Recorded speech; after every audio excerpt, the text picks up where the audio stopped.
gaseous state. It is the simplest state and shows greatest uniformity in behavior. Now, let us see some characteristic properties of gaseous state. Gases are highly compressible. They expand without limit. They always occupies the total available volume of container in which it is placed. Gases diffuses rapidly. It exerts pressure on the wall of container in all possible direction. The intermolecular distance are greater in gaseous state as compared to solid and liquid. Characteristics of gases are described fully in terms of four measurable properties, that is pressure, temperature, volume and amount of gases. Let's see the various gas laws. First is Boyle's law. According to this law, at constant temperature, volume of a given mass of a gas varies inversely with its pressure. So in this case, we can say that PV equals to constant. Charles' law. According to this law, at constant pressure, the volume of a given amount of a gas either increases or decreases by 1 upon 273 of its volume at 0 degrees Celsius for every rise or fall in temperature. So over here we can say that V upon T is constant. Avogadro law. According to this law, at constant temperature and pressure, the volume of given amount of a gas varies directly with its number of moles. So over here V is directly proportional to N. Using these three laws, that is Boyle's law, Charles' law and Avogadro law, we can derive ideal gas equation. So according to Boyle's law, at constant temperature, we say that volume is inversely proportional to pressure.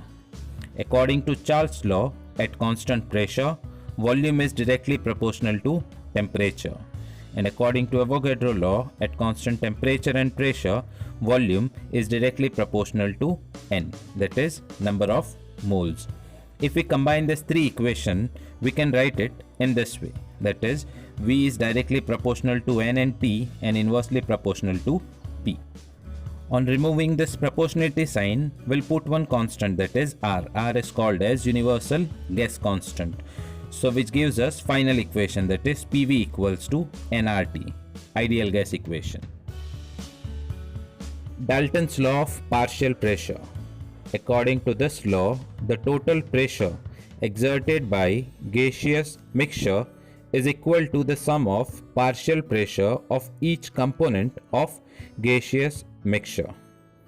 If we say P1, P2 and P3 be the partial pressure of components of gases 1, 2 and 3, then total pressure exerted will be PT equals to P1 plus P2 plus P3 and so on. And the gas which obeys all these gas laws for all values of pressure and temperature is called as ideal gas. All the gas laws describing the behavior of gases are conclusions drawn on the basis of experimental observation. They do not have any theoretical basis. Whereas kinetic theory of gases starts with certain basic assumptions about the gases. It provides the theoretical basis for the observation obtained experimentally. Next topic is kinetic theory of gases. It is a simple, historically significant model of thermodynamic behavior of gases. It explains the macroscopic properties of gases such as volume, pressure, temperature, as well as transport properties such as viscosity, thermal conductivity, etc. In 1859, Maxwell and Boltzmann proposed a mathematical model to explain various experimental observations. This model or a theory is called kinetic theory of gases. According to this theory, a gas consists of large number of small molecules. and all the molecules of the same gas are identical. Molecules of the gas are rigid and perfectly elastic spheres of very small diameter, that is of order of about 1 angstrom unit. Over here, perfectly elastic sphere means on collision these molecule does not change their shapes. Next is actual volume occupied by the molecule is negligible compared to the total volume occupied by the gas. Intermolecular force of attraction between the gas molecule is negligible. Molecules of the gas are always in a state of random motion.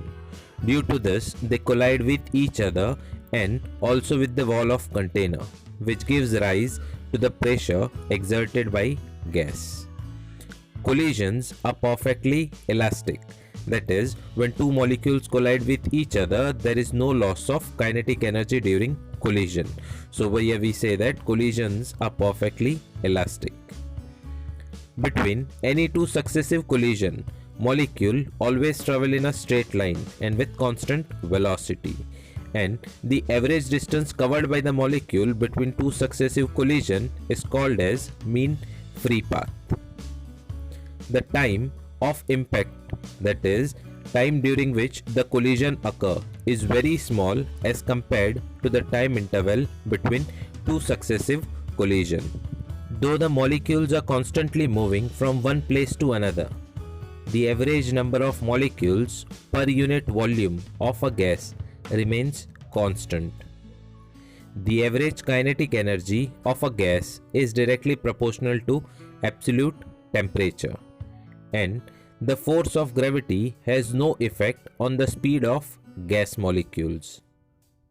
The gas which satisfies all the above assumption is called as an ideal gas or perfect gas, but such gas does not exist. However, at higher temperature and low pressure, the behavior of real gas is very much similar to that of an ideal gas. On the basis of these postulates and some simple calculation done for the collision of molecules with the walls of container, it is possible to obtain this expression for the pressure and the volume of gas at constant temperature. So expression is PV equals to 1 upon 3 mn c square, where P is pressure, V is volume, m is mass of a single molecule of a gas, n is total number of gas molecules in the container, and c is the velocity of gas molecules. Next topic is Maxwell-Boltzmann distribution of velocities. We know that gas molecules randomly move in all directions. In this process, they collide with each other and also with the wall of container. During this collision, there is exchange of energy, which changes their speed as well as the kinetic energy, as a result of which different molecules of a gas have different speed and hence different energies.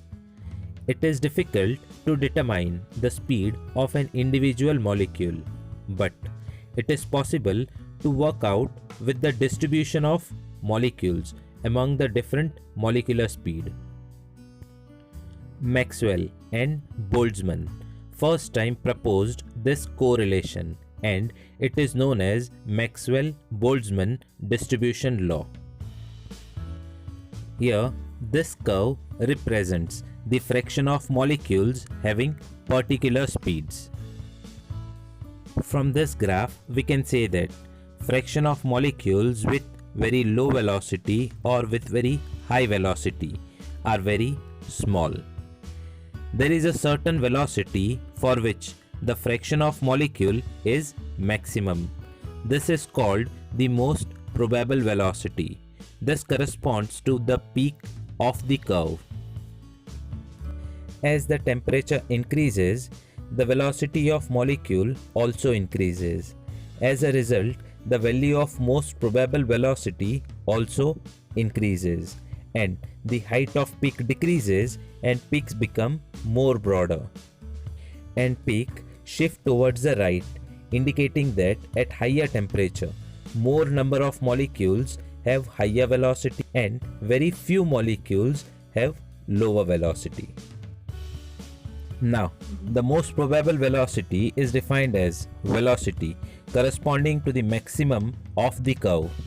It is the velocity possessed by the maximum number of molecules. And the average velocity is defined as the mean of all the velocities of the molecule. And root mean square velocity is defined as the square root of mean of the squares of all the velocities.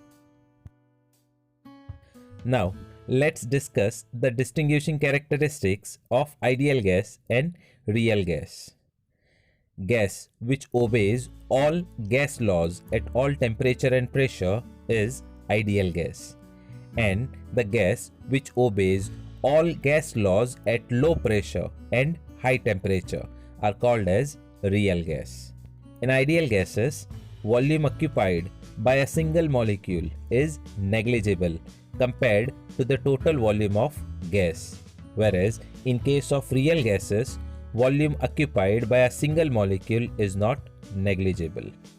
Next is, molecule of an ideal gas does not show attractive forces among themselves, whereas in case of real gases, there is some attractive forces between the molecules, but at low pressure and high temperature. In real gases, molecules does not show attractive forces. Real gas obeys ideal gas equation, that is PV equals to nRT, whereas real gas does not obey ideal gas equation but it obeys van der Waals equation of state. We know that ideal gas does not exist, so we say that it is a hypothetical, whereas all existing gases are real gas. Ideal gas, since it does not exist, it cannot be liquefied, whereas real gases can be liquefied.